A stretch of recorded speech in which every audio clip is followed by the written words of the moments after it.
Ao longo da história da humanidade, é visível que já houveram diversos costumes e práticas bastante bizarras, que hoje em dia seriam impensáveis de serem realizadas, mas que antigamente poderia ser visto como algo normal ou até belo.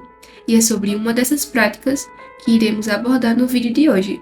Então se prepare para conhecer a história dos castrati, os cantores que eram castrados na infância para manter a sua voz juvenil. Mas antes de continuarmos, eu já peço que você deixe seu like e se inscreva no canal, que assim você vai estar me apoiando bastante.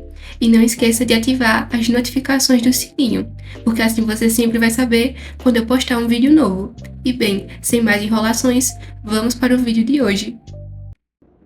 A prática da castração já foi muito utilizada durante a história, muitas vezes como método de punição por crimes como adultério, atividades licenciosas e promíscua, ou por motivos religiosos, como aconteceu no Japão e na Rússia. Essa prática também já foi comum em civilizações antigas, para mostrar superioridade em uma guerra sobre o inimigo. Hoje em dia, pode ser algo muito raro de acontecer, mas há não muito tempo, a castração já foi utilizada em nome da arte. A participação das mulheres na atuação em teatros variou bastante ao longo da história, de acordo com o contexto cultural e social de cada época.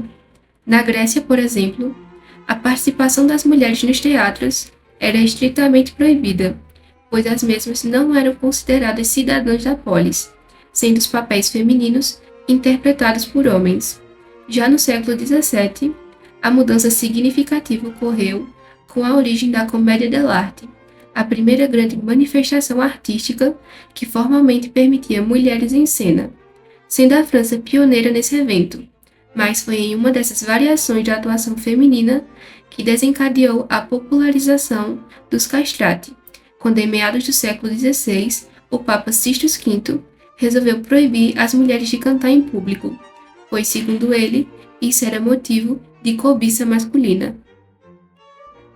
Com essa decisão, as apresentações acabaram perdendo bastante qualidade e começou a desagradar o público, pois não havia mais uma voz que tivesse as mesmas características e qualidades de uma soprano. Foi então que a prática nada convencional da castração de meninos começou a ser implementada como solução. A mesma surgiu por volta do século V, vindo se popularizar no século XVI na Itália, para compor inicialmente os corais das igrejas. Geralmente vindos de famílias mais pobres ou órfãos, os meninos eram recrutados para realizar esse procedimento ainda muito novos, geralmente entre 9 e 11 anos de idade, pois teria que ser feito antes da puberdade. Como impacto, os garotos provavelmente seriam mais baixos, com deformações causadas pelo crescimento desigual dos braços e pernas em relação ao tronco. A barba não se desenvolvia e muitos sofriam de osteoporose. As cordas vocais cresciam minimamente, mas o peito e o diafragma seguiam seu curso normal de desenvolvimento, permitindo que a voz atingisse um nível diferenciado, além da ausência do crescimento da laringe e a não produção de testosterona, que resultava em uma voz mais aguda, típico em vozes femininas.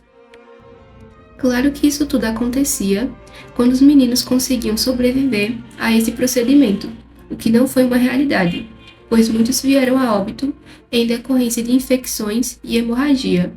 Muitas famílias deixavam que seus filhos passassem por esse procedimento com a promessa de que eles se tornariam muito famosos no mundo da música, e os mesmos eram submetidos a um treinamento extremamente rigoroso, e estudavam canto, técnica vocal e interpretação musical.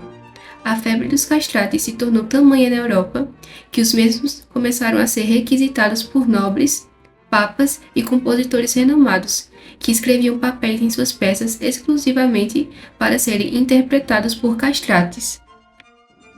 Isso acabou se popularizando tanto que estima-se que cerca de 5.000 meninos eram castrados na Itália por ano. O cantor mais emblemático dessa época foi Carlo Maria Michelangelo Nicola Broschi, conhecido pelo seu pseudônimo de Farinelli. Admirado por sua beleza e extensão vocal, ele se tornou o cantor de ópera mais popular e mais bem pago da Europa em sua época. Além de extremamente requisitados no mundo da música, Os castrati também eram muito populares com os nobres, pois eram vistos como os amantes perfeitos, e eram muito cobiçados pelas mulheres e pelos homens, em decorrência das suas aparências andrógenas. Em 1870, a castração para canto foi proibida na Itália, mas seu fim oficial se deu em 1903, quando o Papa Pio X decretou que os meninos deveriam assumir os papéis de contralto e soprano nos corais. Assim, a popularidade dos castrati foi declinando com o tempo, o que não impediu a ocorrência de casos isolados pela Europa. O último castrato vivo da história foi Alessandro Moreschi, que acabou submetido a uma cirurgia de castração ainda criança, para curar-se de uma hérnia inguinal. Ele acabou falecendo em 1922 na Roma, e há registros gravados de apresentações que ele interpretou no seu tempo de atuação, sendo essas gravações os únicos registros de canto de um castrati.